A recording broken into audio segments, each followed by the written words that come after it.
Welcome to Outside the Box. This is a Stochastic by Fantasy Points production. You can see above me now. You can see our logos up there on the top of the screen, looking clean there. Our logos together, working together here with Scott Barrett. We're going to take a look at the best tools in the industry, both the best DFS tools in the industry from Stochastic and the best NFL data tools in the industry on Fantasy Points. I've been using the Fantasy Points data suite quite a bit. It has been very helpful for me. Stephen Lewis, this is a great question. What is this box they speak of here? KFC. Yes, we were talking about Kentucky Fried Chicken. We are outside of the Kentucky Fried Chicken box. Scott, how are you doing today? I'm doing good. Thanks for having me. No, thank you. Thank you for coming once again. This is our show now. We missed 1 week. It was sad to miss that week, but happy to be back at it last week. Happy to be back at it once again today. Oh, I forgot. We should pull up last week. I meant to pull up the I'll pull it up right now so we can take a look at the winning lineup from last week, talk about how last week went. There was I felt like last week it went okay for me. It had like a real possibility of going great for me, so it was kind of disappointing ultimately that it was like a fine but not great week. How did you do last week? So I think before we dive in, we should remind the listeners what this show is. Yeah, this is Outside the Box. This is a GPP contrarian game theory show. We're not talking about the best plays. We're not talking about the cash plays. I'm sure Stochastic has content to that end. If you want that, you can listen to the Cashing Points live stream over on fantasypoints.com. Read my article where I list the players in order, best plays. This is specifically, let's maximize our upside. Let's maximize our edge by being intentional and fading the chalk, trying to poke holes in the chalk, find ways that they fail, and then strategically think of ways to leverage ourselves off of the chalk. So if, one running back is 35% owned and the quarterback is 5%, it would make sense to play the quarterback. So that's what this show is. Just want to remind everyone. How did I do? I lost money. Wasn't great. I ended up, I don't know how strongly I touted them on this show, but I think late Saturday night, I was just like, all right, David Montgomery is the Uber chalk. Okay, let me make a bunch of Jared Goff lineups, and had a bunch of Tua lineups as well. Thought he was a great play. Those worked out, but I just didn't have, the perfect combinations, and really just like the cash went ham, and like, we're not going to profit on weeks where the cash goes ham. That's the antithesis of what this show is really about. So yeah, no Jamar Chase, no money. Basically, that's what happened to me. Thank you guys for joining us. See a lot of people joining us in chat. Appreciate you guys coming. Scott, I think that was really well said. Like I always forget that like sometimes people don't know the point of a show, and this is it's supposed to be a tournament show. So this is for winning tournaments. Part of that is, and we got a couple comments last week. You're talking about the chalk too much, but part of it is finding the chalk to fade. Like it is really important to find low owned pieces that you want to play, but it's also important if you can find pieces of chalk that like you're going to be under the field on. I think that's also important to talk about in tournament strategy. So I think you just did a really good job of setting up what to expect from this show, Scott. But let's start by taking a look at the winning lineup from last week. So I kind of forgot that what you really needed was Jamar Chase. Like if you didn't have Jamar Chase last week, you were dead. He just 55 fantasy points. That is nuts. I think that was an important thing to get right, and something that I don't think that we did very well on last week. I think that, as I recall, I believe that you and I were both a little bit hesitant with the Burrow Chase stack, and that, of course, you needed the at least the Chase part of it, but the Burrow part of it also what was relatively cheap. Am I remembering that right, Scott? That was something that we were a little bit light on the Burrow Chase stack. Yeah, for sure. I mean, the Bengals were the worst offense in football heading into last week. They ranked dead last in points per drive. And it's like, yeah, if Burrow is healthy, this is a top 5 offense. And then they ranked 5th best by that same stat the year prior. But it's just like he had no mobility in the pocket. And like, that's one of his superpowers. That's Patrick Mahomes' superpower above and beyond arm strength and accuracy is that maneuverability, escapability, mobility in the pocket. And you take that away and he's basically, like Daniel Jones, where it's like, way better offensive line than Jones, who is easily like one of the worst offensive lines ever. But it's because he doesn't have like a healthy calf, he's just screwed. Like the first hint or whiff of pressure, he has to just get the ball out. And you saw that with his average time to throw. And then last week, he looked back. He had a 10+ yard scramble run. He had a deep shot that traveled 50+ yards in the air. His time to throw is back to where it was last year when it was insanely low every week prior to that. He looked great on some avoided sacks, some actual sacks. And Jamar Chase smashed. It was the second most XFP by any player in any week over the last 3 seasons.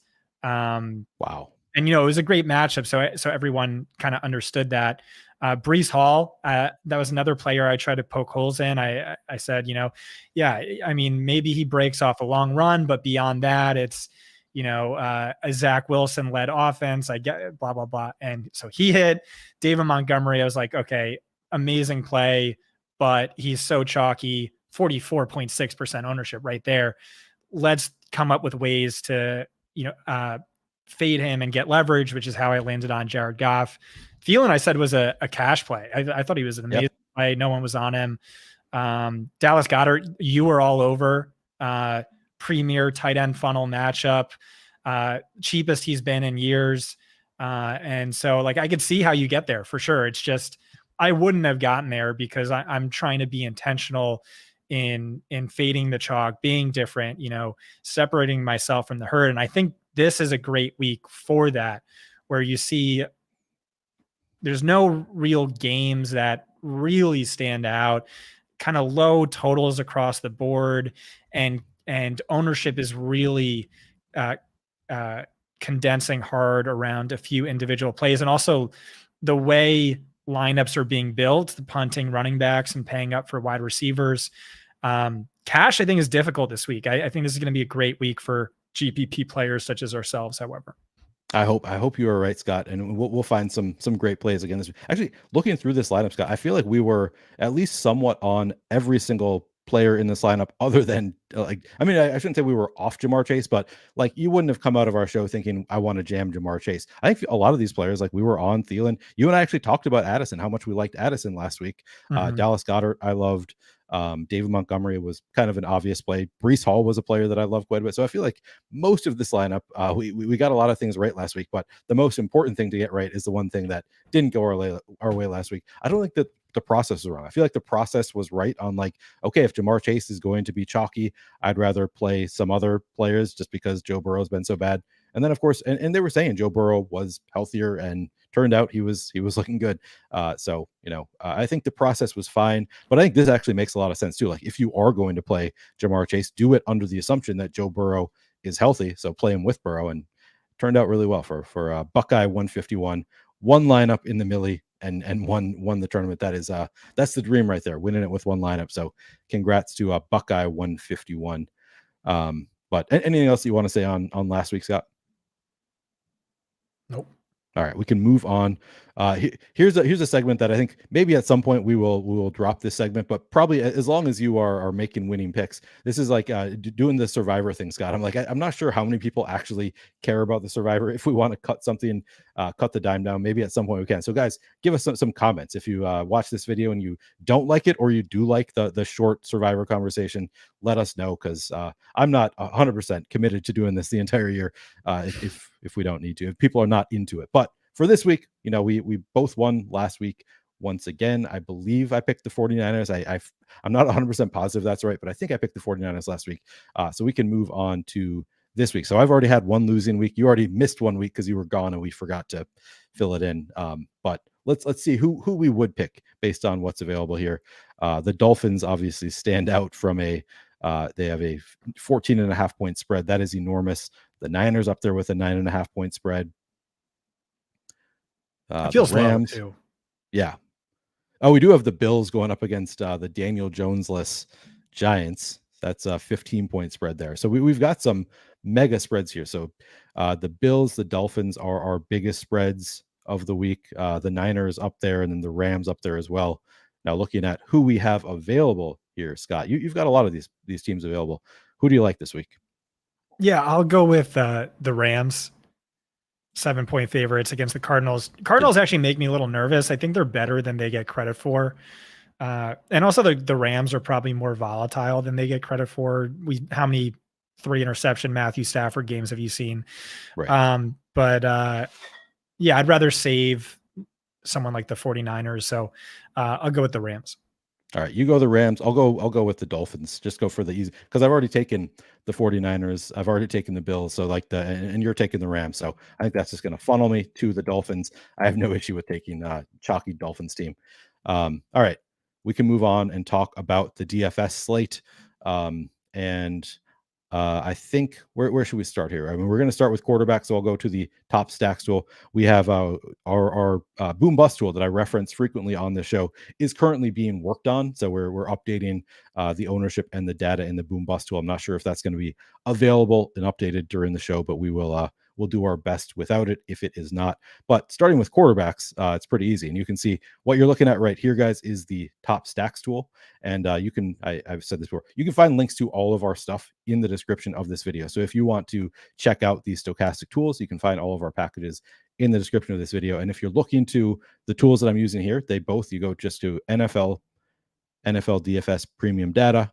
They're both under top stacks. And actually, these are the 3 tools I think that I use the most outside of the generator and the simulator. But what I reference typically on these shows is the top stacks tool, and then the boom bust tool for non-quarterback positions. And then I also reference the top showdown and single game tool all the time in my other shows, but obviously not for this one. So this is where you can find this data that I show on the screen that I reference throughout the shows. You can find these here. But we're going to start here on just the top stacks tool and looking at the quarterback ownership. Scott, we have Matthew Stafford coming in at 16% ownership, Joe Burrow and Tua both coming in at over 10% ownership. So I'll start this way. If you were to make 10 lineups, any of these quarterbacks that would not make it into any of those 10 lineups of these 3?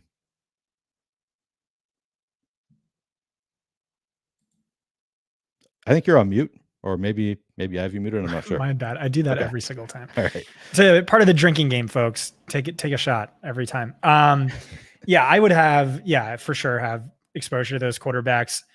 You're seeing Stafford look chalky, but at least by our site's ownership projections, Cooper Kupp and Puka Nacua both are coming in a little light.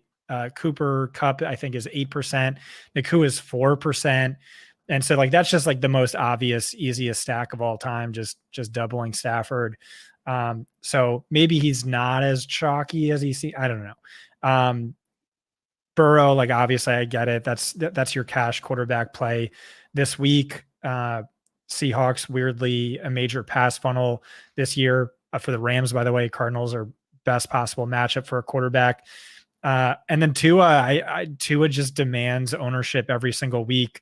Yeah. The Miami Dolphins right now, their yards per pass attempt, yards per carry, and yards per play averages currently rank most by any team in any season all time. This is just like one of the most efficient offenses ever. They have 70-point potential, as they proved a few weeks ago.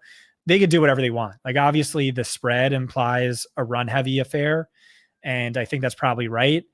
But I mean, Raheem Mostert's the chalkiest player of the slate. So like, maybe two is actually leverage. That's kind of how I'm viewing it. So I think he's a great play. That top 3 makes a lot of sense to me. Okay. So all 3 of them probably would make it into one of your lineups if you're doing 10 lineups. Do you think any of them would make it into more than one lineup if you were just doing 10 lineups? Yeah, probably. Okay. Yeah, I really like Stafford. I really like Tua, and you're making me kind of think twice about Burrow. I was expecting him to be a little bit chalkier than that. Yeah, 10% seems reasonable. Chris Oster asking, does this mean people are stacking him with Kyren and Higbee? No, but just, I mean, you look at Stafford's ownership and he's at 15% right now. Even if he splits that between, like, you just plan on single stacks with Kupp and Nacua, maybe they're getting 7% each, not getting a ton of ownership. And then you throw in the Kyren and Higbee or Tutu Atwell. Like, there are a lot of ways to stack up Stafford without including the pass catchers. So not necessarily with Kyren and Higbee. Can include the studs as well. All right, so we are focused on, so I agree with you. If I were playing 10 lineups, I think I would have at least one with each of these chalky guys. So we're not getting outside the box with the quarterback position necessarily if you're playing 10 lineups here, or you're not fully fading the chalk. But we are here to find some contrarian pieces as well, Scott. Are there any other quarterbacks that you think, who else do you think would make it into, if you're just doing 10 lineups, who do you think you would have the most interest in? I would definitely put Justin Fields and Jalen Hurts on that list. Yep.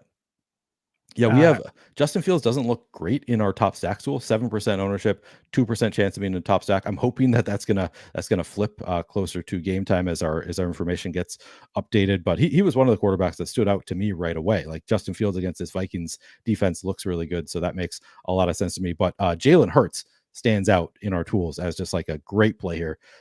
4% projected ownership, as you can see, or 8% chance of being the top stack. That's fantastic. I have a lot of interest there.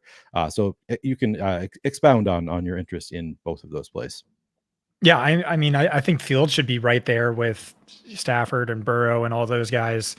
His stats are crazy. So prior to 2 weeks ago, he had never exceeded 17 passing fantasy points in a single game.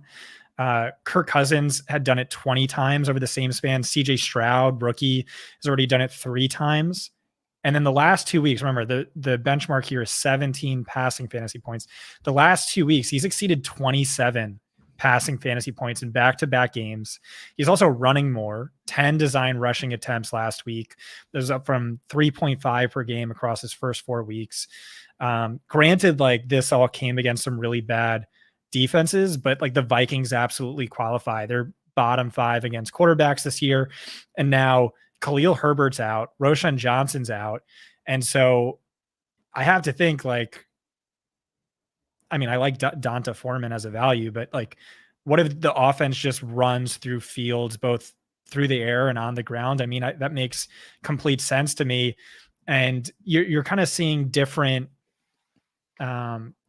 deployment for Fields the last 2 weeks. And that's exactly what happened the year prior. Like through the first 5 weeks, I wrote him up as my Exodia, which means like the number one must draft player you can't leave your draft without. And like, so I was getting destroyed on Twitter, and my subscribers were like, do I drop him? And I told a bunch of them, like, yeah, you could drop. He looks like absolute shit. And then they just changed the offense around, way more design runs, and he became this fantasy juggernaut. So why shouldn't we think that's the same thing that's happening again? And then with Jalen Hurts, we talked about this. I talked about, I think week 1 or week 2, I'm like, Josh Allen's going to be running a lot less this year, and Patrick Mahomes is going to be running a lot more. And then Hurts, like you've heard it when you watch the games, is like a lot of noise about how he's scrambling less. And that was true. Only 11.3 scramble yards per game the first 3 games, but that's up to 33.5 per game over the last 2 weeks.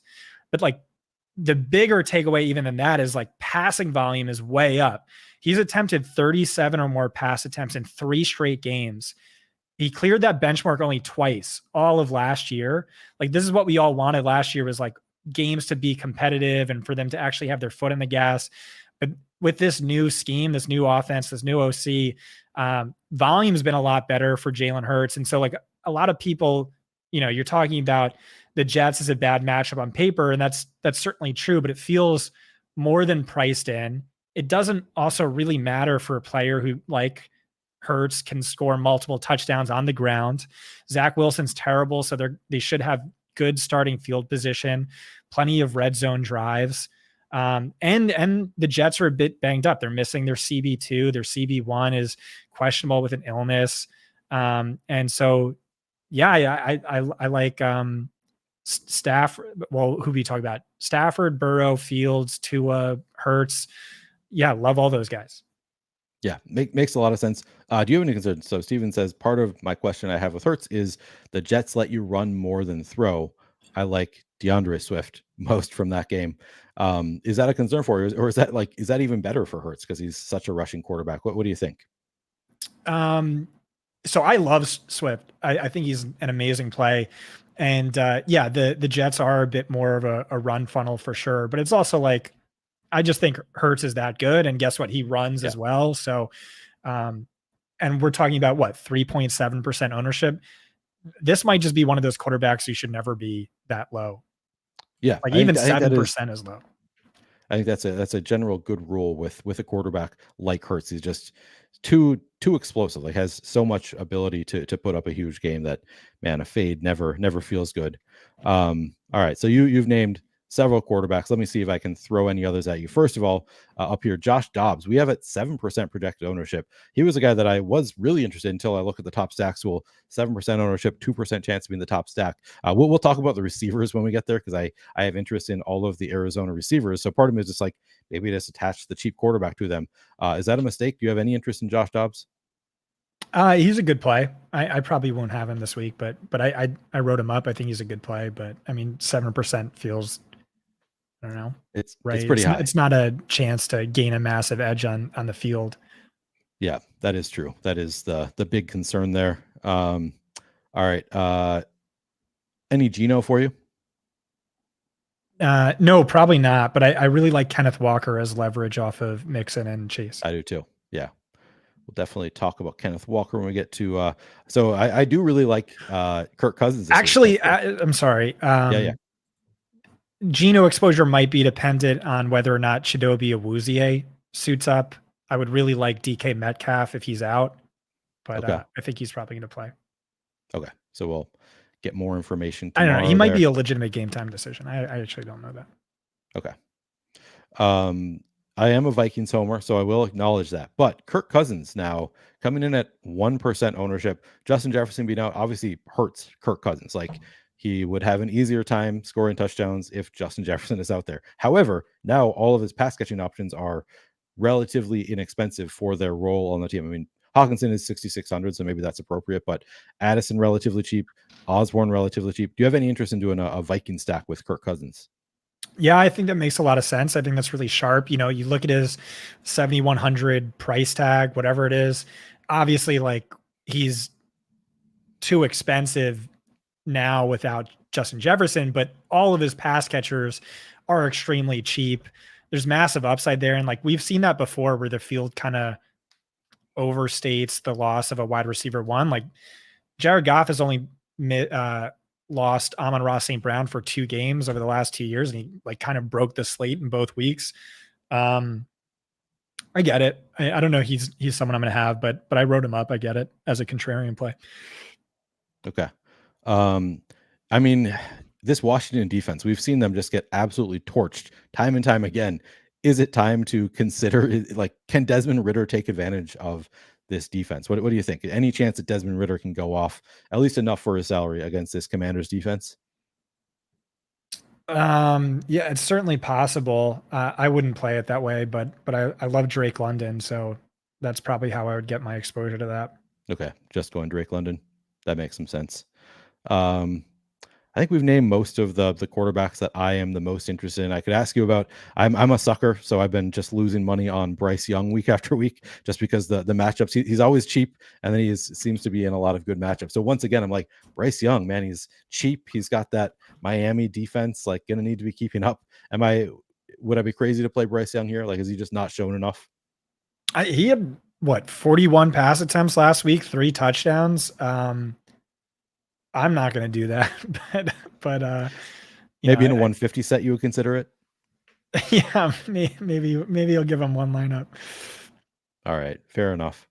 Brock Purdy 1% ownership. I mean, stack them up with any number of guys. Any interest there? Yeah, I like him a lot. I think Purdy is a player you need exposure to every single week. And I know that sounds insane, but like he's legitimately the most underrated player in DFS or fantasy and like also real life, Mr. Irrelevant. No one was drafting him. He was like my must draft quarterback in best ball.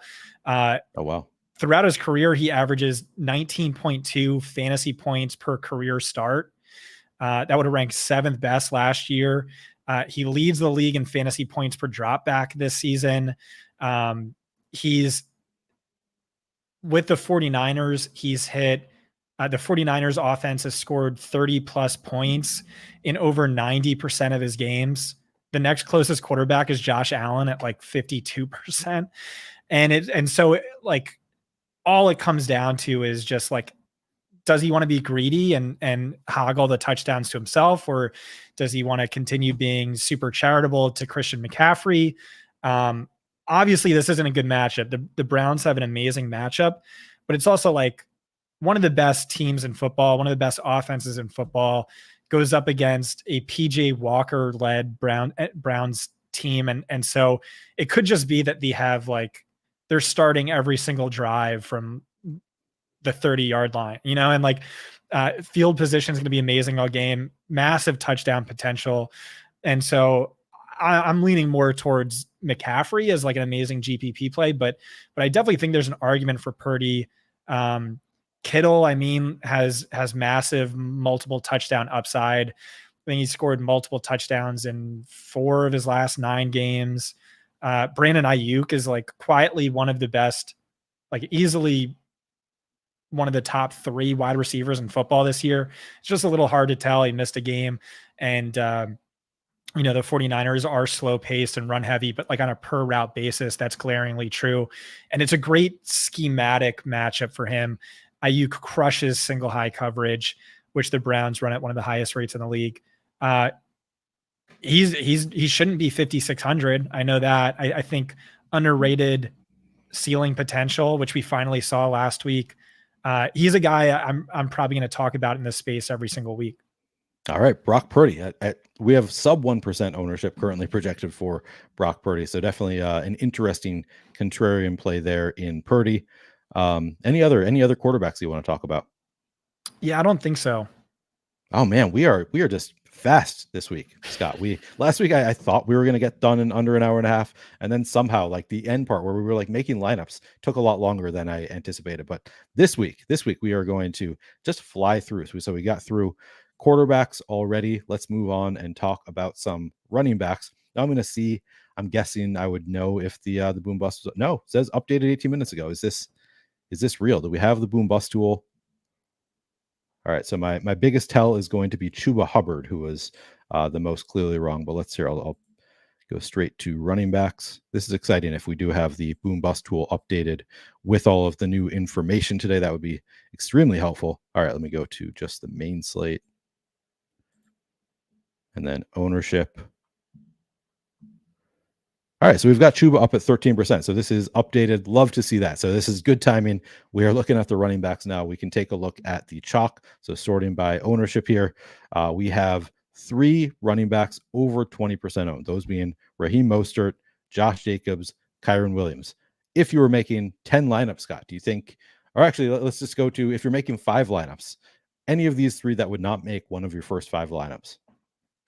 I don't know. Help me out here. I think that's how we're going to play it. Yep. Raheem Mostert is like the best play of the slate by far. Yep. Just flat out. Like I think he should be. How often is he going to be like, what are the odds of him finishing on the winning lineup? Like it feels like 60%, right? So how do I approach that? My lean is, let's say I'm making 3 to 5 lineups, right? I'll have 2 a fade lineup, and then I'll have 2 Salvin Ahmed lineups, and then I'll have 2 Raheem lineups. Is like that the move? I'm not really sure. It's something I'm kind of struggling with. I mean, if you take that approach, that is a massively contrarian approach to have Ahmed in 2 of your 5 lineups. That is, I mean, yeah, I think that is a totally fine approach. Now that's what sometimes I go too contrarian. So like you need to help me out here. We're talking Millie Maker, right? So in a Millie Maker, I don't think that Ahmed is too contrarian here at 0.5% ownership. We have him optimal 0.8% of the time. Well, he's an amazing play. Raheem Mostert, I mean, he has standalone value, I think, Ahmed, and then he has a lot of contingent value because Mostert, has not always been the most durable player. Now you can't predict in-game injuries, but like anybody in the NFL is live to get injured in the middle of a game. So the backup running back behind the chalky guy who would still have a great matchup and has standalone value because he's a running back who should get some run against that Carolina run defense. Like, I mean, if they're up 3 touchdowns in the fourth quarter. This is, what did I just say? This is the most efficient running attack in NFL history right now. Mike McDaniel probably just has the Midas touch. He's probably not going to be Devon A-Chain averaging 15 yards per carry, but I don't think he really needs to. We know McDaniel is a running back by committee guy. We know the spread is 13.5 points. that's mega blowout game script where RB2s generally excel. It's an amazing matchup on paper. He's leverage against the chalkiest player of the slate. And guess what? He's also just like a good value and a great play. Like you could play Raheem and Ahmed together. And so I think he's an awesome play. I like him a lot. I actually love that call, and that's something that I do all the time. Is if you get a running back who is super chalky, and part of it is because of the great matchup. Now here, obviously, it's not entirely that. It's also Mostert has been just absolutely crushing it. But I've done the thing the week before I won the Millie, so this is a few years back. But Alexander Madison was the chalk. We had Delvin Cook out. Alexander Madison was like the stone chalk. The Vikings had like the best matchup in the world. So I made an afternoon only lineup, and I put Mike Boone in that lineup. And guess what happened, Scott? Mike Boone scored 1 fantasy points, and I got second place, losing by less than a touchdown. It was he actually got stuffed on the end zone, so it didn't work out for me. But the point is, it is something that I love the idea of playing the backup. Wait, you got second place in the Millie? No, it was actually on FanDuel afternoon only slate. So it was 100,000 a first, 10,000 a second, and I got second in that. It was a single entry. I hand built one lineup with the plan of building more later. I did not do so. The regression hit immediately for you. That's awesome. Yeah, I actually had several of those over the course of that week where it was like I was getting close to winning, but not quite getting there. And then, of course, yeah, the Millie more than made up for the rest of the week. But I thought that was funny that it was like I went super contrarian on that one play, and that one play didn't hit, and that was actually what sank my lineup that time. However, I love the idea of playing a guy like Salvon Ahmed. I think this is the perfect spot where he's like in a great rushing attack, in a great spot. Nobody's playing him, as you laid out all of the great reasons, like great leverage. Makes a ton of sense to me. I actually have not talked about him on any of my shows, so I don't want to be making the claim that I had this thought prior to bringing him up, but makes a ton of sense to me to play Salvon Ahmed. So I actually like that idea. I think that if you're playing 5 lineups, the way you laid it out makes a ton of sense. Just play one that's like, yeah, I'm playing the Tua passing attack. Play a couple Raheem Mostert. Like, just because he's chalky doesn't mean you shouldn't play him. Like, there is a lot of good chalk out there. Raheem Mostert looks like great chalk to me, but then also if it doesn't hit, you play your Ahmed. Yeah, that makes I don't hate that idea at all of playing some lineups with Mostert, some lineups with Ahmed, and some obviously with the passing attack. And obviously you can also play some lineups that don't have those Dolphins in there, but they are pretty likely to hit. So love that call out right away. I think I'd rather have lineups with both than lineups with none. Would you really? I don't know. We'll see how lineup building goes. All right. I wanted to talk about the other 2 players too, though. Josh Jacobs, like I absolutely get it. He was the RB1 in fantasy last year, and his usage and volume is considerably better than it was last season. Well, actually not volume, but like usage is definitely better. Like his target share is, almost doubled, playing more snaps. He's super due. Like I can't stress that enough. He's super due. And like the Patriots have looked like absolute dog shit. They've given up 30 plus points in back-to-back weeks. They're the 2 worst point differentials of Belichick's career as head coach have come the last 2 weeks. But that being said, they're only 3-point favorites. They have just the 15th highest implied point total of the week. That's like a compelling argument to fade him if you want. And like, maybe we should be looking for counter arguments against the second chalkiest running back of the slate. And then your RB3 by ownership was Kyren Williams. I will just say, I think the return of Cooper Kupp really kind of hurts him in terms of value. Like he's still in my eyes, like a low end RB1, but I was viewing him as this mid-range RB1, like, oh my God, this is Todd Gurley-esque usage. But we really saw that target share come down last week. And like, it makes sense. You have Cooper Kupp. You don't really need to be targeting Kyren Williams as much. Yeah, I mean, I guess so. Kyren like has not been super great. He hasn't been super efficient this year, but he's been scoring touchdowns, doing well fantasy wise. But the counterpoint here would be the matchup with the Cardinals. Like same thing we did with Mixon. Like for me, like I'm rarely really interested in playing Mixon, but then I was like, man, this matchup with the Cardinals defense, like what if they just want to run all over this defense? It kind of feels the same way with Kyren. Do you think that this Cardinals defense is better than I'm giving him credit for? No. Okay. So that's not the reason. It's just the offense probably not going to be used going through Kyron Williams quite as much. So at 6,500, no need to go there, especially at 21% ownership. I don't know. He's I wrote him up as a top 3 running back play for cash. So like I just totally get it. It just comes down to ownership and trying to find ways to get unique. Okay. That makes sense. All right. Any other running backs that you love on the high end in terms of ownership, or are we ready to get contrarian? We can get contrarian. I mean, Chuba Hubbard, like the case for Chuba Hubbard obviously is pretty obvious. We've got him at 13% ownership, but he's 4,300 starting running back for Carolina. Actually, any of these others that you want to poke holes in that you're not interested in playing at all, or are you just ready to talk about the more contrarian plays? Yeah, I'll just say I like Foreman over Hubbard. I think he's better. I also think he's going to get more work.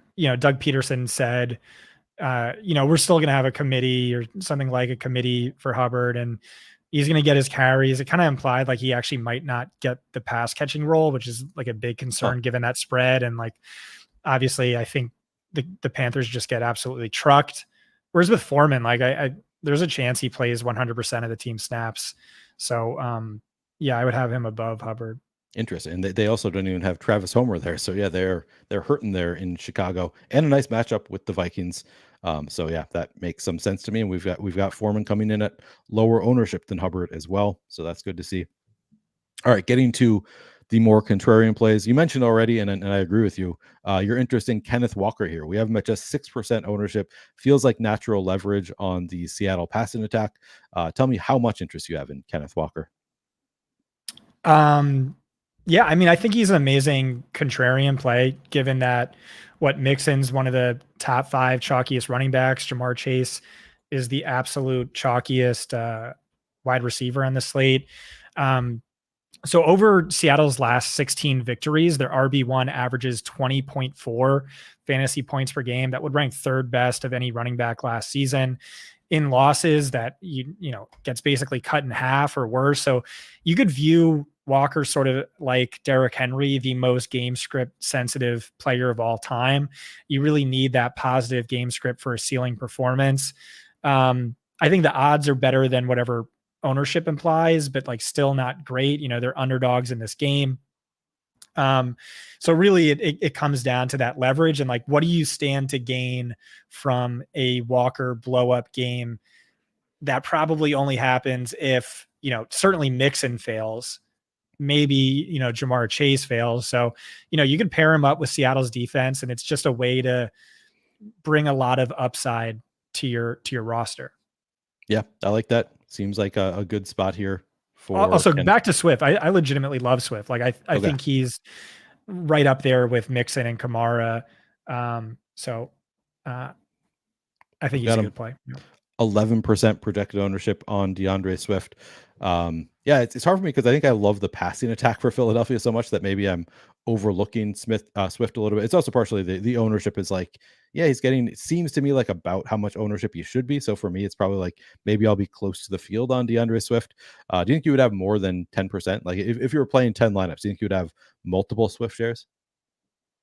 Yeah, probably multiple. I don't know.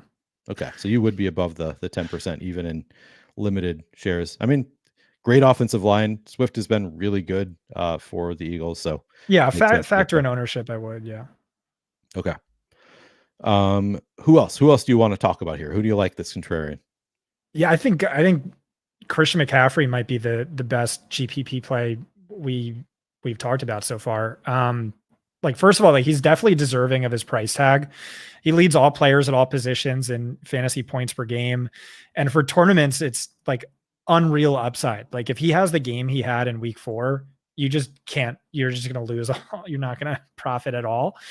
So what's the ownership you're showing? 7%? Yeah, we have him at McCaffrey at 6%, 6.2%. Yeah, McCaffrey should never be 6% in any week ever. And he has like a pretty high floor as well. Like he's scored a touchdown on 14 straight games. Game script should be good. 9.5 point favorites. Elijah Mitchell is questionable or out. But really, like people see the Browns defense and you think that's a tough defense, but that's like not entirely the way I'm thinking about it. It's just like 49ers, amazing defense. PJ Walker stinks. Like field position is going to be amazing.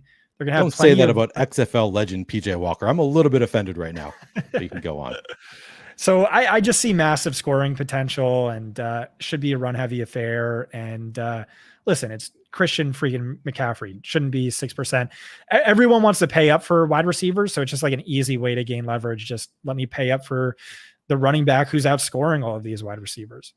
Yeah, so really interesting. I feel like Christian McCaffrey is not somebody that I loved because I'm like, I look at him, I'm like, man, 9,500. Like, what does he need to do to pay off that price tag? He needs at least like 30 fantasy points, maybe 35 to really like separate from the cheaper guys. He's got a tough matchup with the Browns, but now you're laying it out, and I'm like, yeah, 6% does seem low. So like after you actually look closer at the ownership, it's like he probably does have, given his involvement on the team, he probably does have better than 6% chance. And that is what our tools are saying now as well. I'm not sure if maybe that was not the case earlier, but now we've got 6% ownership, nearly 10% chance of being optimal. So now he is actually standing out as a great contrarian play here. And maybe, and after hearing your analysis, maybe I'll change my tune and join Jewish McCaffrey on the Christian McCaffrey train this week. I like the call. I feel like it's like, it feels like the toughest week he has had to potentially pay off his price tag, but he's paid it off so many times and getting low ownership that, yeah, you make a good case here, I got to say. What about, so going back to my Vikings, part of me thinks no Justin Jefferson, maybe they run it a little bit more. Is Alexander Madison just so bad that I should never be considering him? Or do you think 5,600 Alexander Madison is somebody that like maybe makes some sense? So before that Cam Akers trade, Madison was like looking like an insane regression candidate. He had top 5 levels of usage and volume. Yeah. And like, even if you're the worst running back in football, like that's going to regress to the mean. You're going to have some crazy spike weeks. So I get it. I would just argue it all comes down to usage. The last 2 weeks, we've really seen that usage start to drop. If you want to click on the filters and then click on week, Just right filter down, yeah, and then all the way to the right, split, and then week. Bell cow report would have been better for this, but that's fine. Oh, I can do that. Then, let me go to that. I've actually never used the bell cow report. You what? I've never used the bell cow report. So maybe you need to educate me here. All right. So yeah, this is just something I've had in an Excel file for, I don't know, 7 years, and it's just given me a huge edge in DFS because like the thing that matters most for running backs is volume and usage. And so in the search filter, I would just type in Madison, and then I would filter by snap share or week, or sort by. So okay, click on either share. One. So snap share, not snaps. Oh, my bad. Snap share. There we go. And so you saw he was 70+%, and then week 4 it slipped to 66%, and then last week 53%. So that's like declining usage. I think maybe they're just absolutely sick of him. But hey, if it just jumps back up to week 3 levels, I think he's an amazing play. Great play. I think it makes a ton of sense. That's the big concern right there is the usage decline. Yeah, that is pretty like consistent decline too. Just like we're going down every single week, losing some volume there. Yeah, this is cool. Maybe bell cow report is the thing that I've been looking for. I've been meaning. You can also scroll all the way to the right. Yep. And XFP is like the GOAT stat, and so you see the last 2 weeks, 10 and 11, but before that he was seeing mid RB1 volume.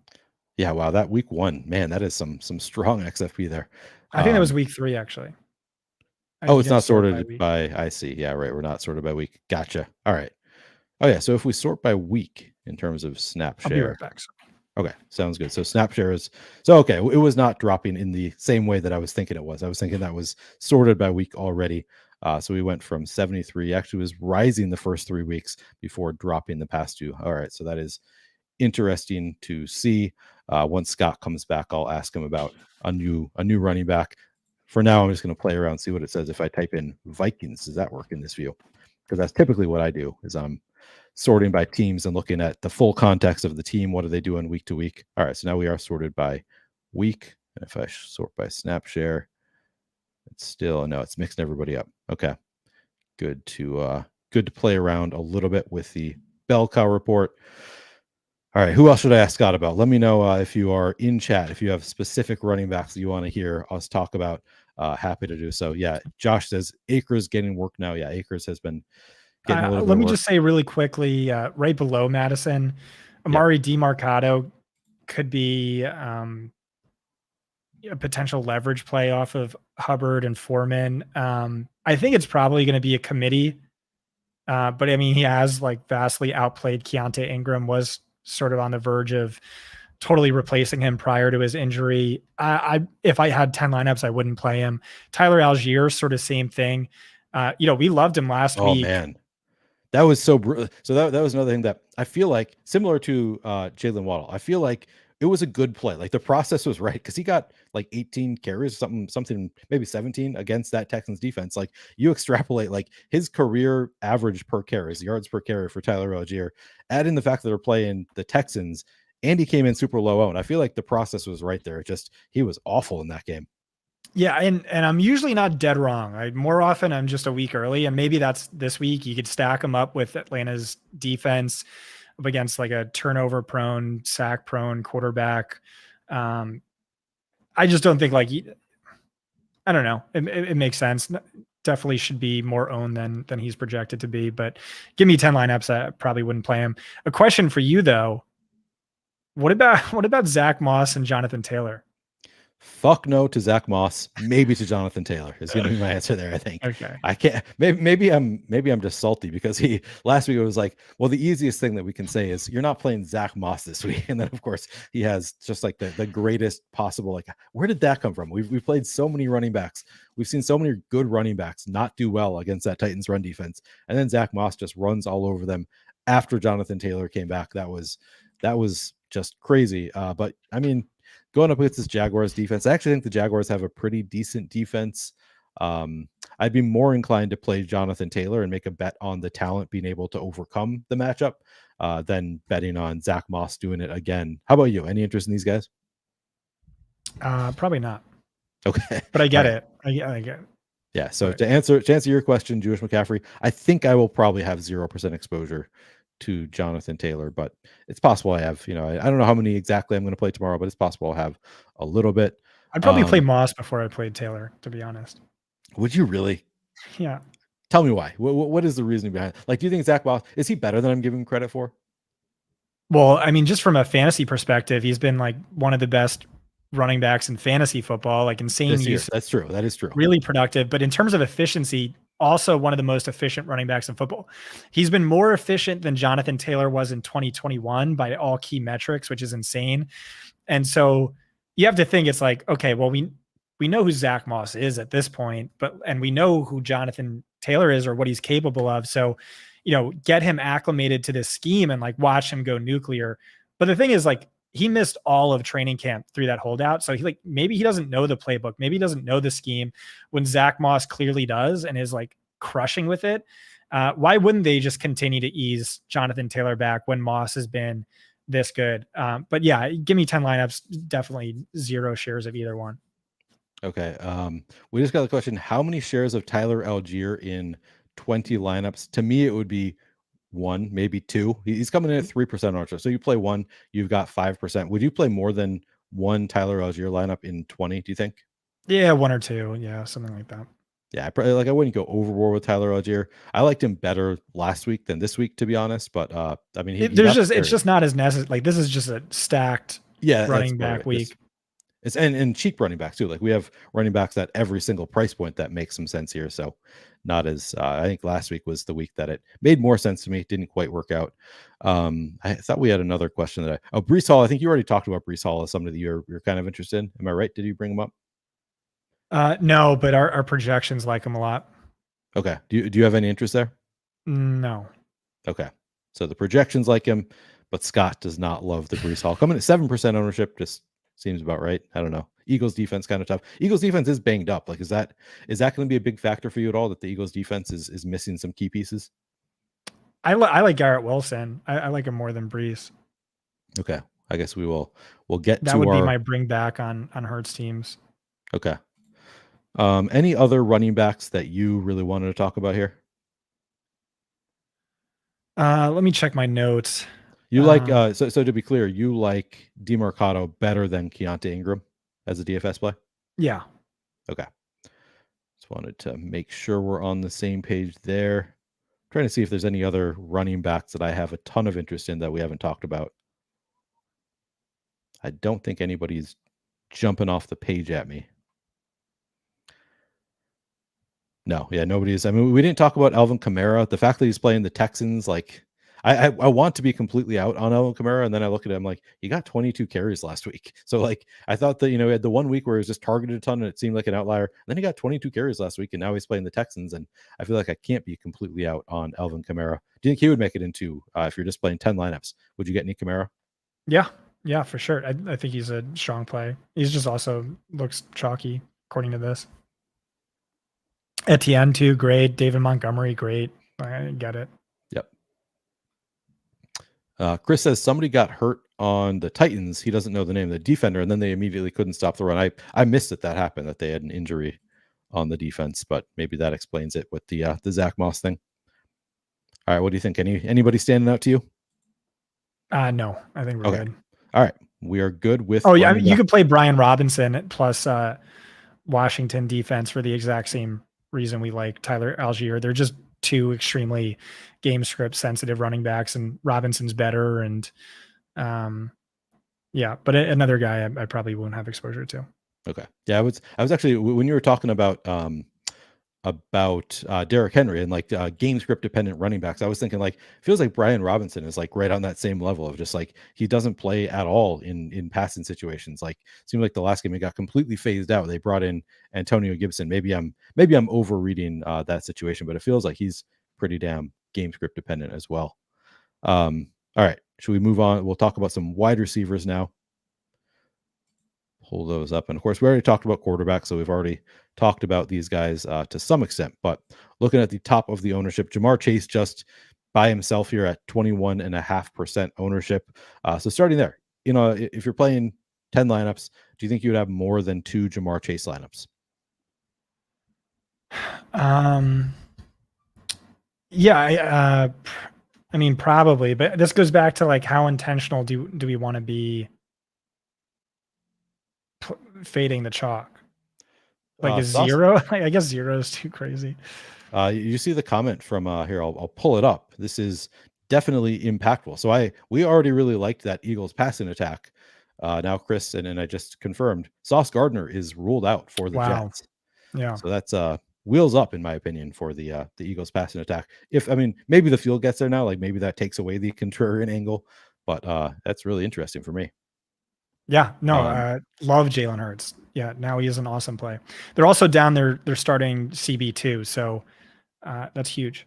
Yeah, that's totally awesome. All right, sorry, I think I interrupted you, so apologies for that. You were talking about Jamar Chase. It's hard for me to answer these quite because it's like Chase is an amazing play. It really just comes down to how much you want to, fade him just because of ownership. Give me 10 lineups. I'd say I'd probably intentionally have more Tyreek just to get off of him and then also leverage off of Mostert. But I mean, like, yeah, I don't know. He's a great play. Also, if we get word T Higgins is like kind of limited, then he should be like 60% owned. So right. It's just tough to quantify that. Okay. That's fair.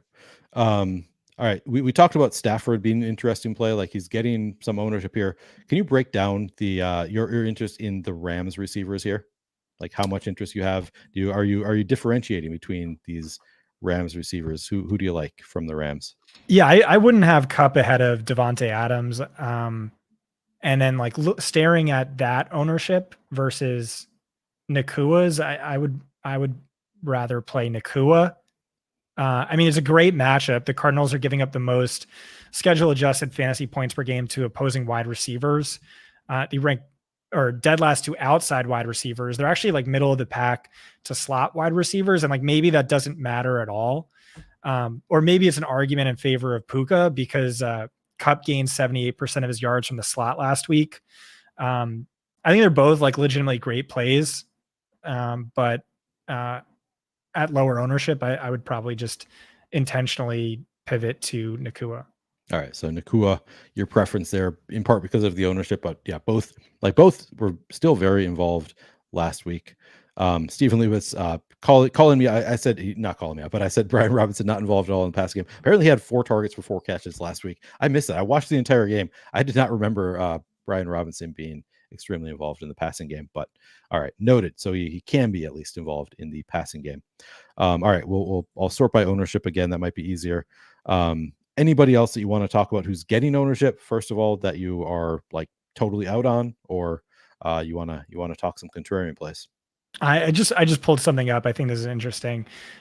Since 2021, Cooper Kupp has failed to clear 79 receiving yards only 4 times, and all 4 games were against the Cardinals. Huh. I don't think that matters. Like, that's because they used to have Byron Murphy in the slot. Now he's out wide, and it's a different defensive scheme. But I don't know, just a cool stat. Yeah, that is a cool stat. Hopefully, it does not stop him. I guess if you're playing Puka Nakua, maybe you are hoping that Cooper Kupp stays under 79 passing yards again or receiving yards again. That is an interesting stat. So I'm playing some of my Minnesota Vikings again. I'll say that Jordan Addison, 11% projected ownership, seems fair to me. Like I would expect him to be more involved than he has been. Similarly, KJ Osborne coming in at 4% ownership seems like a fine play to me. Are you interested in either of these Vikings receivers? Yeah, listen, I probably like Hawkinson the most, if I'm being totally honest. But obviously, you take Justin Jefferson out of the picture. Him and his 10.6 targets per game definitely raises the median projection as well as the ceiling for every receiver that's still there. You know, it's going to be a less efficient offense, but like it's still one of the most prolific. Cousins leads the league in passing touchdowns, passing attempts, ranked second in passing yards. I will just say KJ Osborne has been literally the worst wide receiver in football this year. Yeah. Literally the worst. Yards per route run minus busted coverage, ranks dead last. Addison, like, I don't view him as like an alpha wide receiver one. Like, kind of everyone said that. Maybe Jefferson's absence actually hurts him. I wouldn't make that argument, but like I've heard it and I understand it.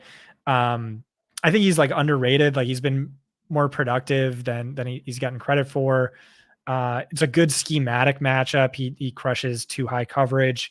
I think Brandon Powell is being slept on. I think he's like legitimately intriguing. After that Justin Jefferson injury, Minnesota did play more 12 personnel, but Brandon Powell led the team in yards, led the team in target share.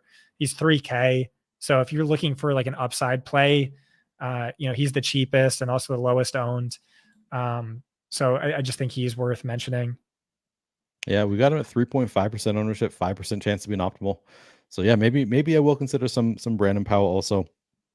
At least we're considering there. I saw Steven just said somebody talked me off of a Vikings Bears stack with those bad defenses, and I'm not the guy to do it. I think I'm going to be playing a good amount of that game. DJ Moore we have at 5% ownership. What do you think of DJ Moore at 5% ownership, Scott? Yeah, I wrote him up as a top 4 cash play, so absolutely fucking love him at contrarian ownership. Yeah, I can't imagine that ownership holds. Like, I think that as we get closer to lock, we'll probably see that. I haven't heard any other site talk about it, which is like so bizarre. Really? Again, we talked about Chicago kind of changing their offense around over the last 2 weeks. And part of that has been Justin Fields begging Luke Getsy to get him to target DJ Moore more. That's like an actual legitimate report. And so through the first 3 weeks, he ranked 25th in first read target share.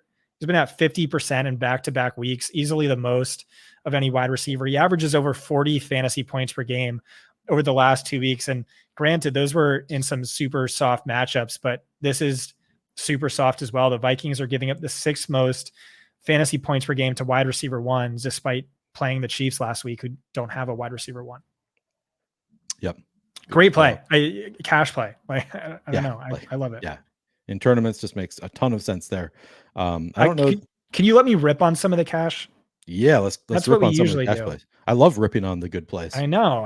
All right. So uh Christian Kirk, Christian Kirk and Josh Downs. Christian Kirk and Josh Downs. I think this is like one of like I said, I've been doing the bell cow report in a spreadsheet for 7 years, right? I popularized XFP in 2015, 2016. Now every site does it.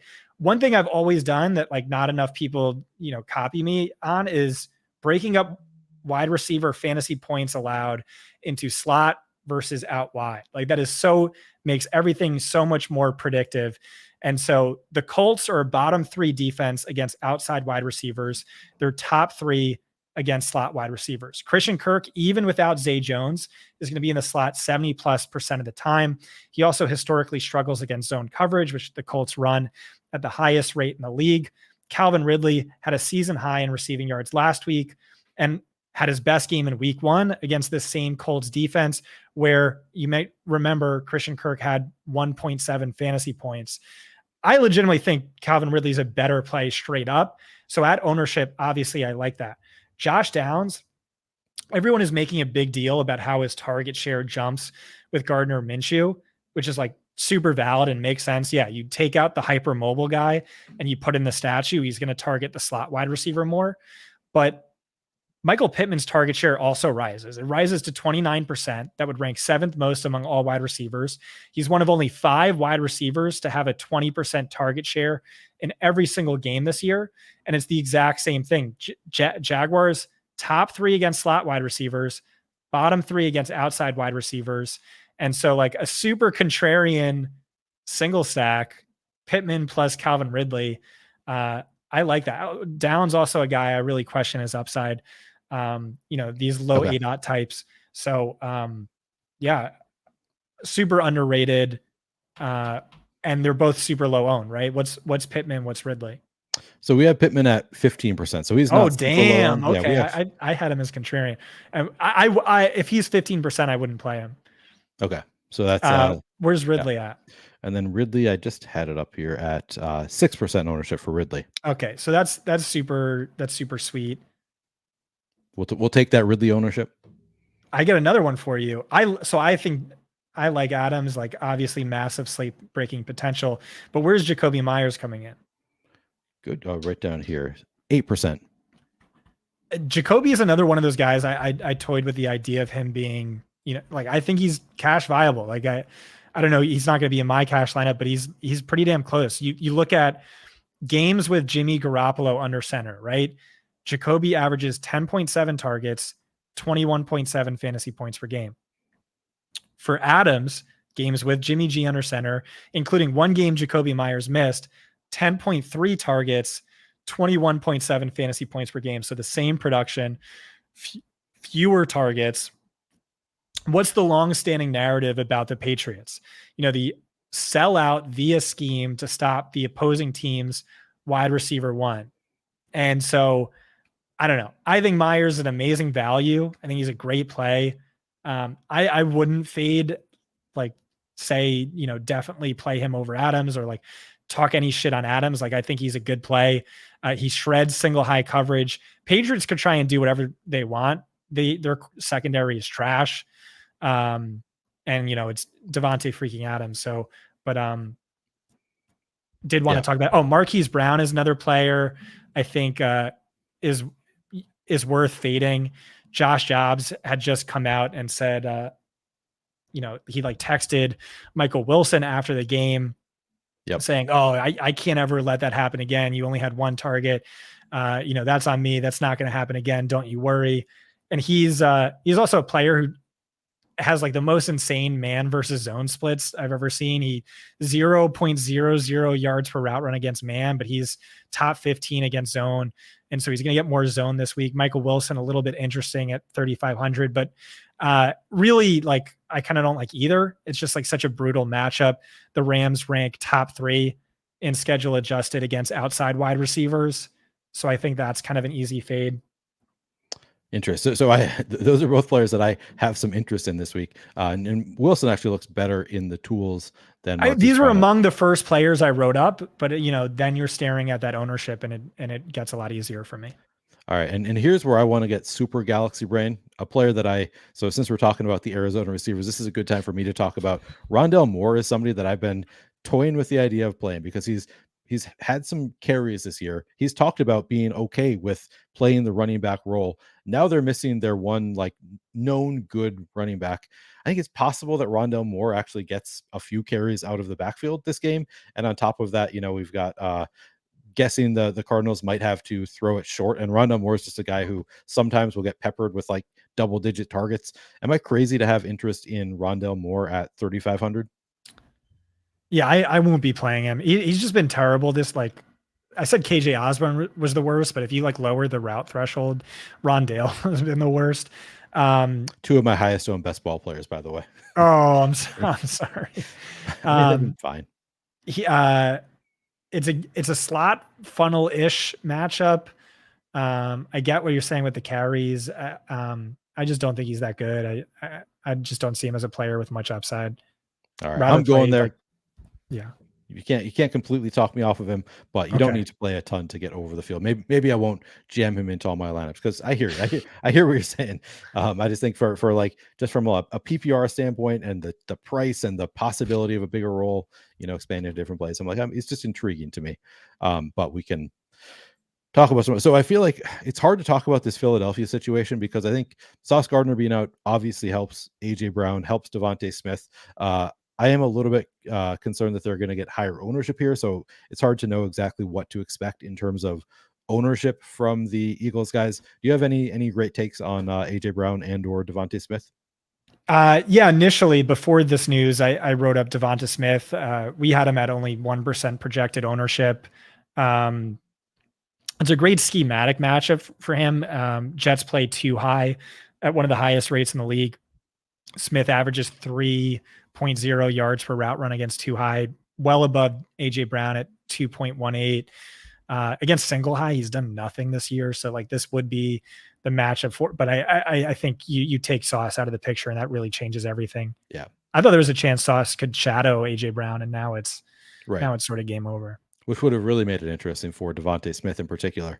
But I think that both are in play. Like we kind of have to see where the ownership goes, and it's going to change. I think with Sauce Gardner out, the lines are going to change we'll see where things end up. But if ownership stays anywhere close to where it is right now, I'll probably have a good amount of honestly both AJ Brown and Devontae Smith. I think that they're just for that offense. I think they're just way too low owned currently.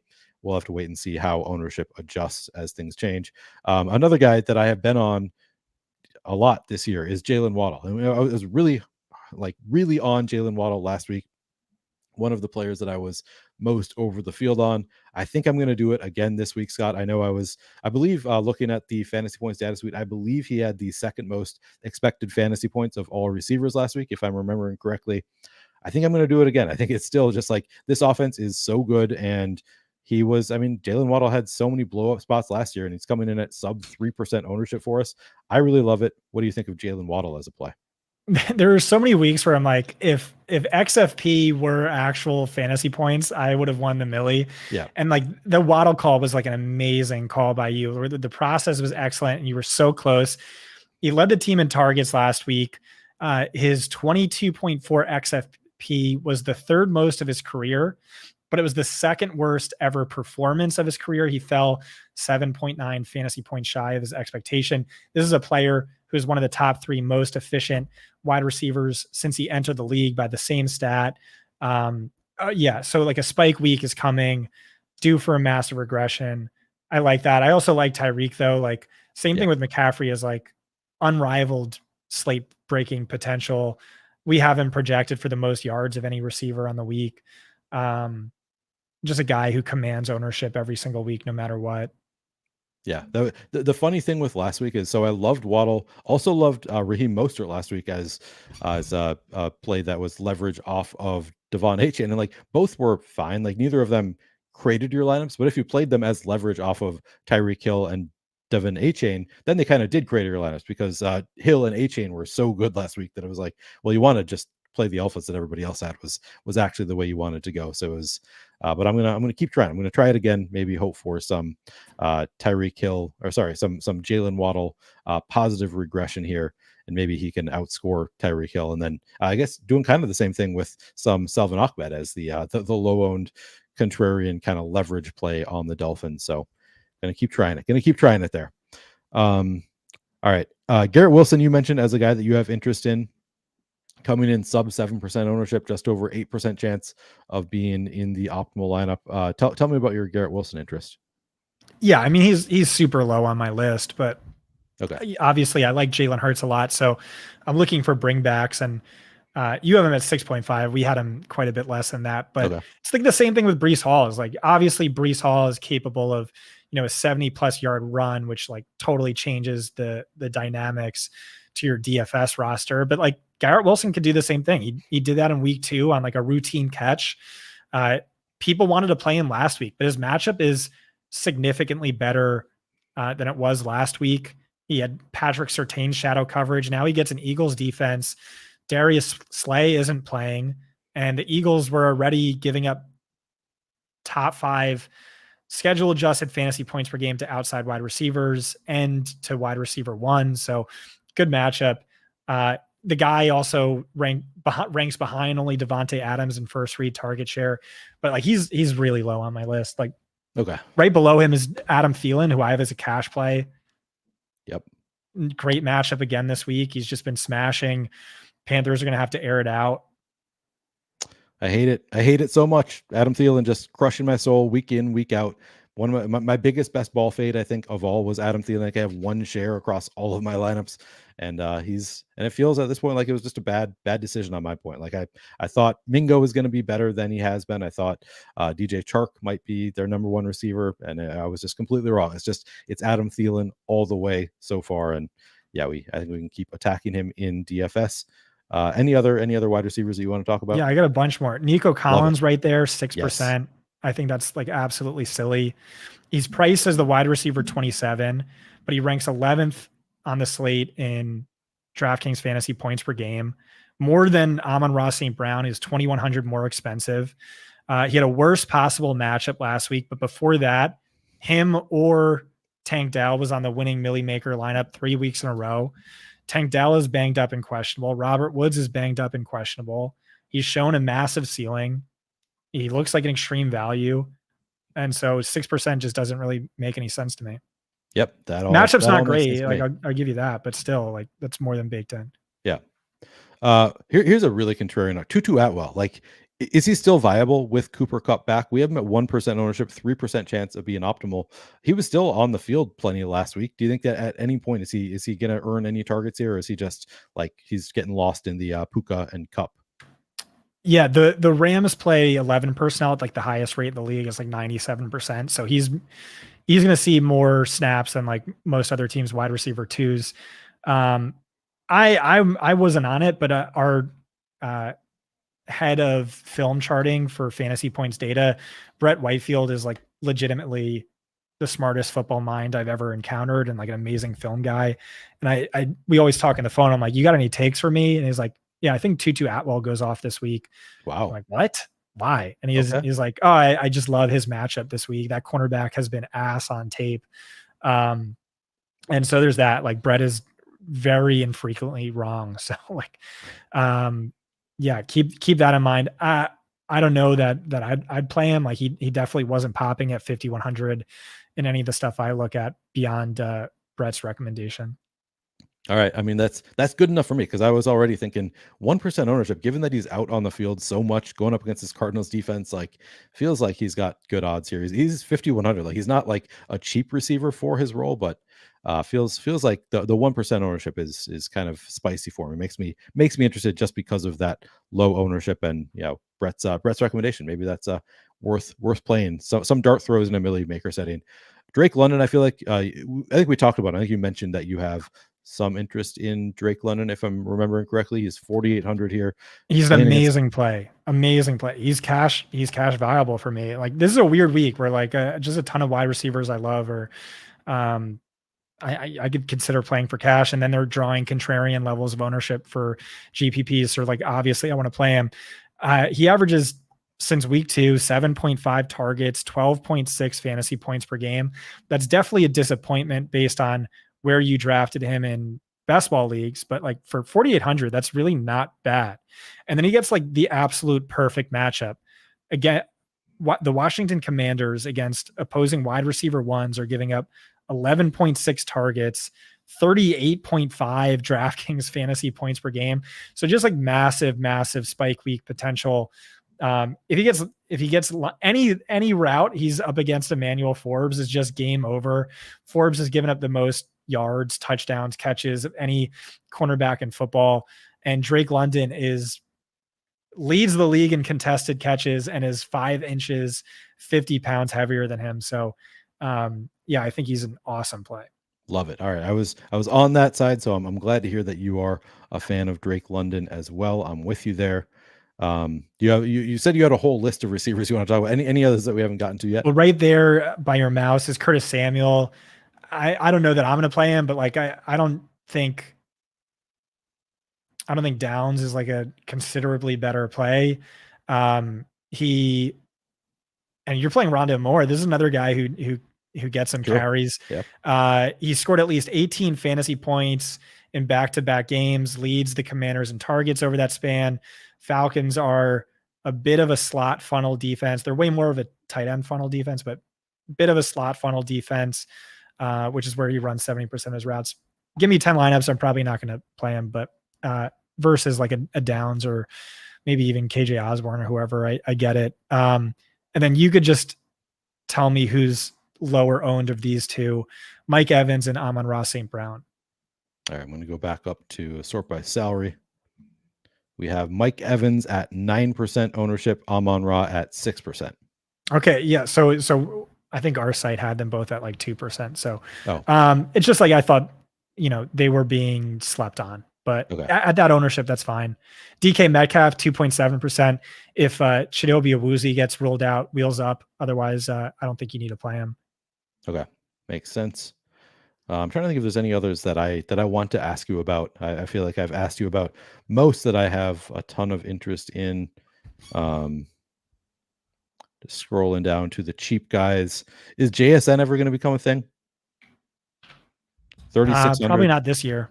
All right, you know, like it's happening this year. It's just Seattle running way too much 12 personnel. Alec Pierce, if people are going to be playing Downs, you think Alec Pierce, there's any merit to that? If you want to play him, this might be with the week, just because you're probably never going to be able to again, because they're going to trade for Jerry Jeudy in a few days. I know. I'm not gonna play Alec Pierce. All right, one more name I want to throw. Rashid Shaheed. I ran our lineup generator earlier and was surprised to see how much I was getting of Rashid Shaheed. We have him at 3% ownership, 5% chance of being optimal. Any interest in Rashid Shaheed for you? Yeah. Remember, who are they playing? They are playing the Texans. He either popped really good or bad for me. Let me just check really quick. I know. Yeah. So I got it. So he ranks top 3 among all wide receivers in yards per route run against zone over the past 2 seasons. He ranks like 90th against man, and Houston plays zone at a top 3 rate in the NFL. So he popped for me for that reason. I ended up not writing him up. I think maybe I just forgot about him, but it's also still a little worried about Carr's arm strength, but he's been chucking it deep nonetheless. So yeah, he's in play. Good spike week potential. All right. Love to hear that, because he was popping up in our tools a lot. And I was like, I don't totally understand why he's showing up so much, but that is a good explanation. That's why we have people smarter than me doing our tools. All right. Any other wide receivers you want to talk about? No, I don't think so. All right, then let's move on and talk about some tight ends. And by the way, guys, if you we've been looking right now, we are looking at the stochastic tools. Again, I said at the beginning, you just go to NFL Premium Data, Top Stacks. You can find Boom Bust tool here if you want to check that out. And then, of course, we've been looking from time to time at the Fantasy Points Data Suite, which I look at it all the time when we're not on these shows. It's a little bit harder for me to navigate on the fly, just because there's so much information here to look at. But there is just a ton of great info in the data suite. So I just want to give a quick shout out to these tools that we are using here today, which again, I'm primarily using the Boom Bust from Stochastic. We're using all the, like I look at the advanced rushing, advanced receiving stuff all the time in the fantasy points data suite. Sounds like I should be looking at the Belka report more than I have been to this. It's one that I've been thinking about. Like that might be what I actually need to find this information quickly. But a lot of great information on both sites, and you can find link to fantasy points in the description of this video. You can see on the top of the screen if you want to find the data point, the fantasy suite specifically, but you can also just find it from the main page. Well, you have any deals going on with the data suite? I mean, it's only like $50 for the year. Is that yeah, it's going to be $200 next year. So get it at a discount, 75% off. We have some comments though. Someone asked, is Evans a Q tag? Yeah, he might still be listed as questionable, but he's going to play. We got word yesterday he's going to play, and he should be fine. And then someone else asked about Brandon Ayuk. We talked about him in the Purdy section. He has like an amazing schematic matchup. And he's been like a top 3 wide receiver in football on a per route basis. He's been freaking incredible, like super underrated ceiling, I think. But I don't know that I'd play him off of Purdy teams. I do like McCaffrey a lot, and Kittle maybe has multiple touchdown upside. So give me 10 lineups. I probably wouldn't play him, but I wrote him up and then deleted it. I get it. Okay. And then did you see any interest in Jonathan Mingo? No, I don't think so. I think there's better values, and I like Thielen. Okay. And he hasn't been good at all. So yeah, at this point.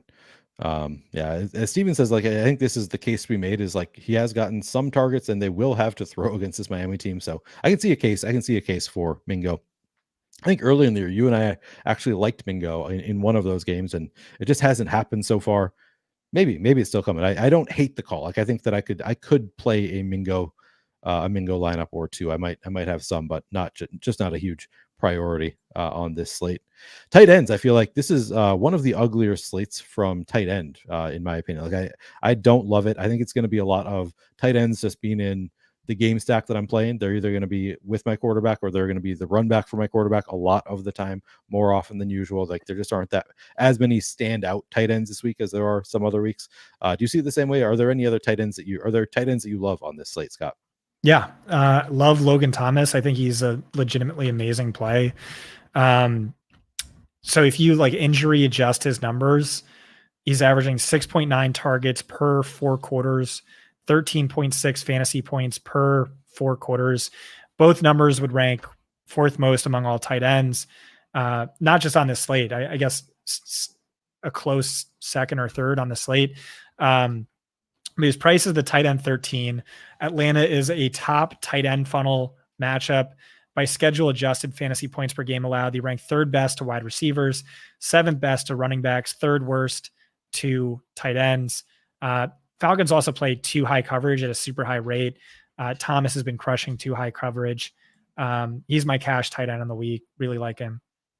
All right. Love to hear that. That is a contrarian play. We've got him at just 8% ownership.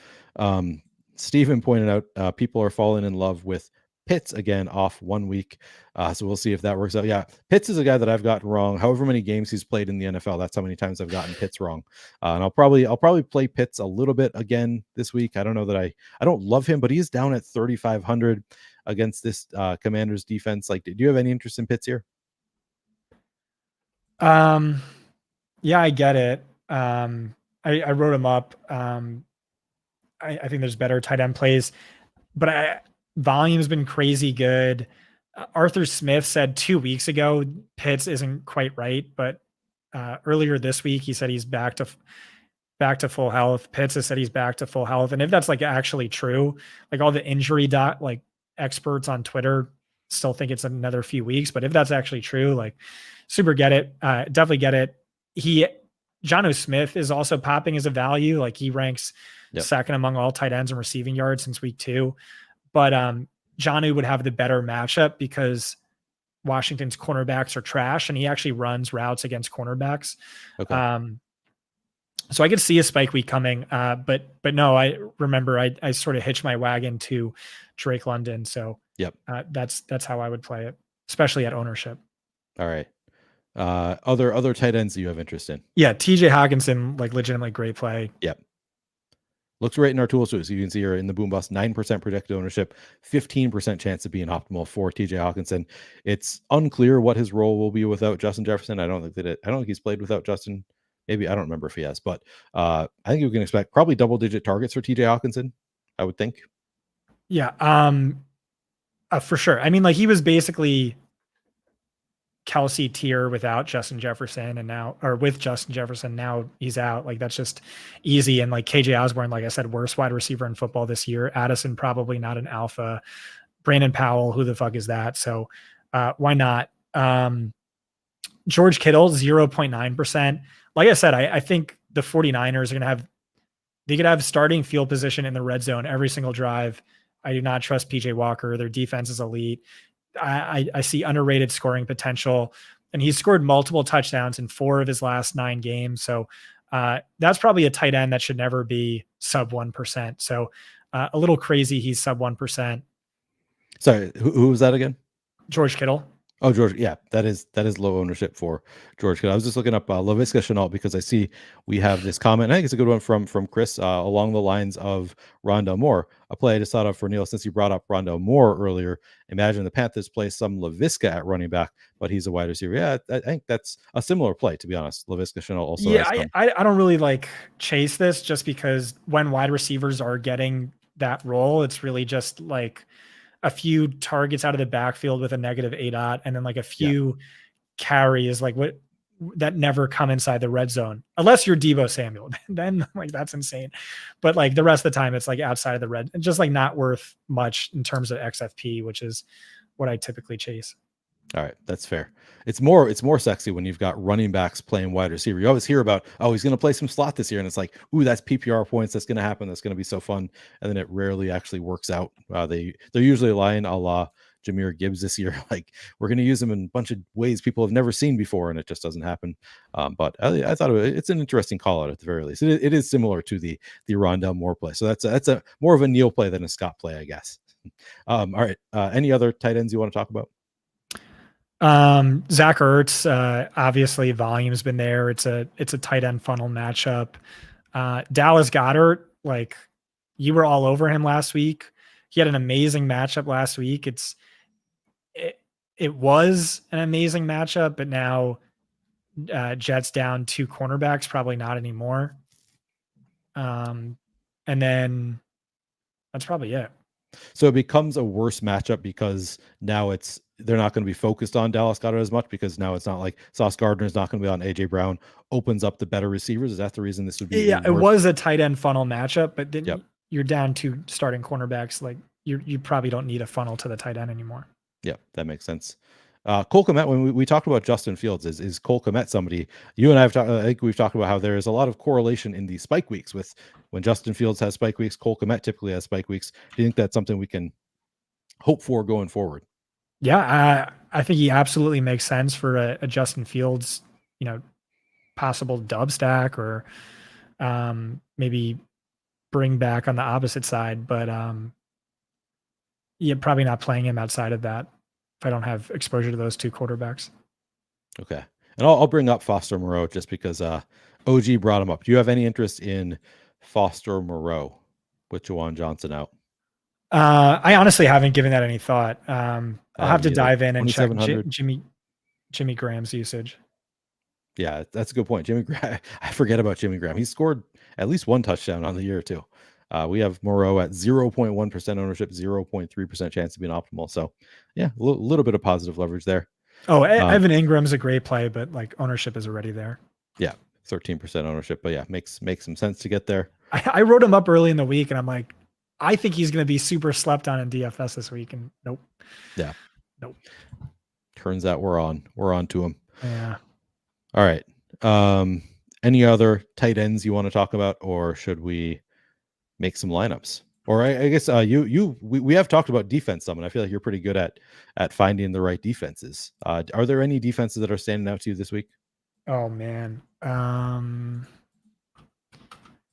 Yeah, let me see. Not off the top of my head. Okay.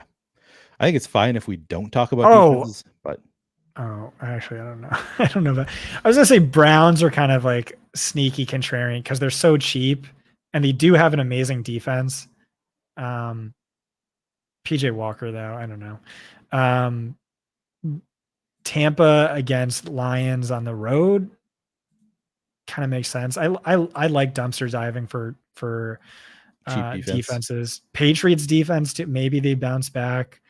Or what about would you ever consider playing the Raiders defense against, I mean, Mac Jones, like fighting for his life at this point? Who knows how that's going to go? No, obviously, yeah, no, that makes a ton of sense. But they're like the second most expensive defense, right? They are, yes, they are the second most expensive defense. Not getting ownership, so that's. But yeah, they're not the dumpster dive for the cheap defense. Lions I don't know. This is kind of a tough week. Sorry. I mean, that's fair. I mean, most of our shows we just skip over defenses because it's like, yeah, just play a mix of defenses. I don't know, just play who projects well, but don't go too chalky. It's defense is tough. I'm trying to think of like, I mean, Rams make some sense, but I'm looking at the expensive teams. Among the cheap teams, it is a tough week. I'm with you there. Bears against the Vikings, maybe. Let me pull up what our projections say.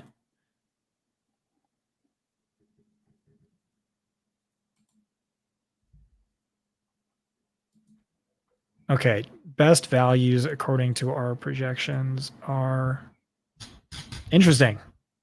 Patriots, Vikings, Lions, Browns, 49ers. Patriots, Vikings, Lions, Browns, 49ers. Yeah. Oh, nope. All right. Sorry, that was wrong. Okay.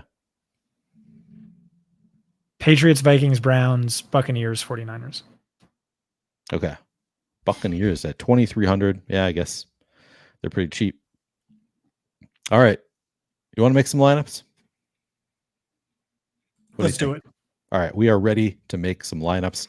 We're going to do 2 lineups. I'm going to lead the first one. Or do you want to lead the first one? I'll lead the second one. What do you think? Let's do it. All right.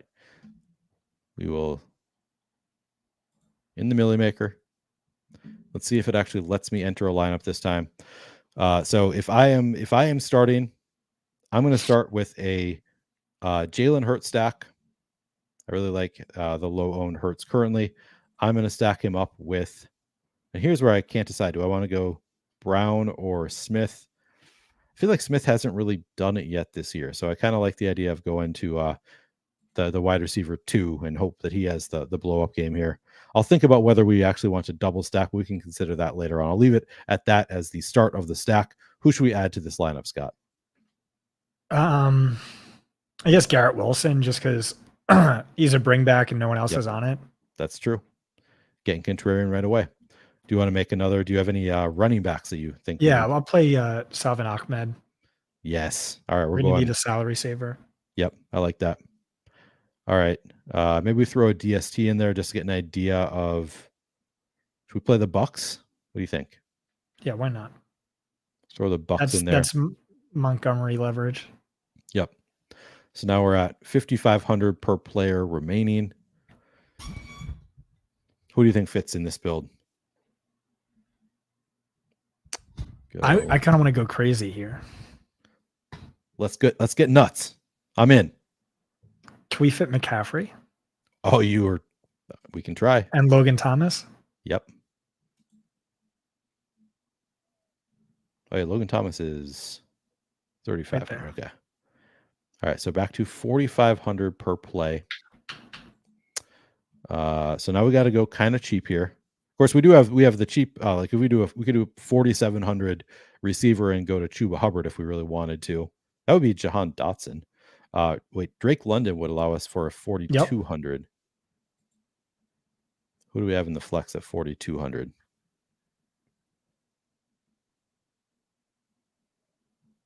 Wait, scroll up for a second.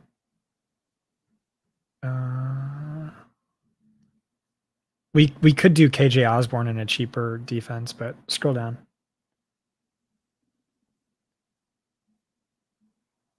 Downs. Josh Downs, yeah. Let me see. Hold on.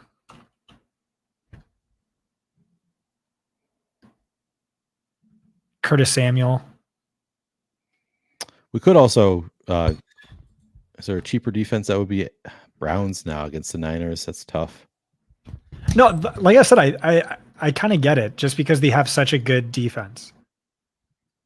Right? The Browns? Yeah, like when would you So we could go Browns here and then play Chuba Hubbard in the flex. like the Browns were 4,200 2 weeks ago. Yeah. It's a tough matchup. I just say fuck it. Like, you know, who knows? Maybe they get a fumble recovery touchdown. Like, all right. Well, then let's do it. I'd say I'm in. If we want to go just Browns and then go to Chuba Hubbard here, I think this is a really nice looking lineup. What do you think? What about Foreman? Are they the same price or is Foreman more? Oh, I want to say Foreman's 100 more. Yeah, Foreman's 100 more. So he can't fit Foreman into No, that's this fine. lineup. No, this is fine. It's a fairly contrarian. This is a week you want a running back in the flex, I think. Yeah. No, I think we have some super contrarian pieces here, and then we have some pretty chalky pieces. Actually, we don't have that much in terms of chalk. Now that I'm looking, I'm like, yeah, we have Chuba Hubbard might be a little bit chalky, but outside of Hubbard, I don't see anybody here getting really chalky. So let's see if it lets me. I don't get it. All right. It finally let me enter a lineup. I don't have to go on my phone. It's a beautiful thing. All right. Let's do one more.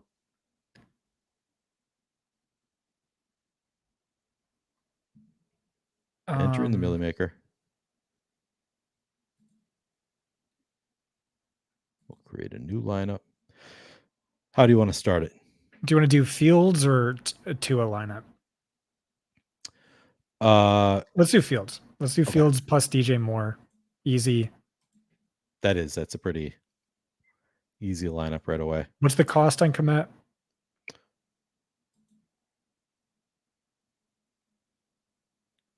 $4,600. All right, we'll save that decision for later. I didn't realize he was that expensive. I still like him, but it's yeah. We could so a Vikings bring back. We could do Addison. We could put Hawkinson in there too. I guess we can save that a little bit. Who are the running backs that we have not? I kind of liked Hawkins. Yeah, we'll save it. No, you're right. Smart. Okay. Our guy Kenneth Walker is here. Kind of an interesting play. Of course, we have Raheem Mostert. I'd go Mostert or Ahmed, one or the other. We already went Ahmed in our. Do we want to have Ahmed in 100% of the lineups we build on stream? I'm not opposed to it, but it's it'd be kind of funny because it'd be funny if we get 0.6 points out of him this week and we have him in both of our lineups, but certainly plausible. All right. So we went Mostert. We can think about whether we want Hawkinson or Osborne, Addison, even Let's put Hawk in there. Let's just put Hawk. There's a lot of wide receivers I like. All right. And I do like Hawk the most. More upside too for the tight end position. Yep. All right. Pick between Thielen and Nico. Thielen and Nico. Pick one. I'm going Nico. Nico is, again, so I talked about how Thielen is my biggest regret in best ball. Nico is the player that I spent more on than any other player in best ball. So I love Nico. I just want to cheer for Nico over Thielen. So I'm going Nico. We played London in our last lineup. What about Ridley? Yes. 6,700. So we only have 44. Well, we can put in Ridley, throw a defense in there, and then we'll see what we have left. Yeah, let's go back to Bucks defense. Yep. Oh, what about Walker plus Seattle defense as Bengals leverage? Can we afford that or no? No. So we have 4,300 left per player at this point. We could do another Ahmed team. We could do another Ahmed team. Wait, what was his price tag? Wasn't he 4,500? We probably like him more than anyone else in the industry. So why not just True. that flag? It's funny because he's more expensive than Foreman and Chuba Hubbard. So if those guys don't pan out and he does, we're going to be in a good spot here. And we could put Downs here in flex if we wanted to now. That would be the perfect fit here would be Downs, who you did not like, but yeah, it's a single stack with Ridley. Oh, that's right. There is that correlation. You want to just take out Mostert and put in Walker and Seattle defense and just see what happens? Sure. And then you're just betting on Seattle winning the game which I don't know. Yep. All right, we're 40% odds. So now we have 3,100 left over in the flex. Brandon Powell, nah. All right, we'll go back to what you had before, or just to take out Walker, and then you could pick whichever running backs you want, and take out Seahawks defense too. Yeah, then we'll put the Bucks back in there. Now we have 5250.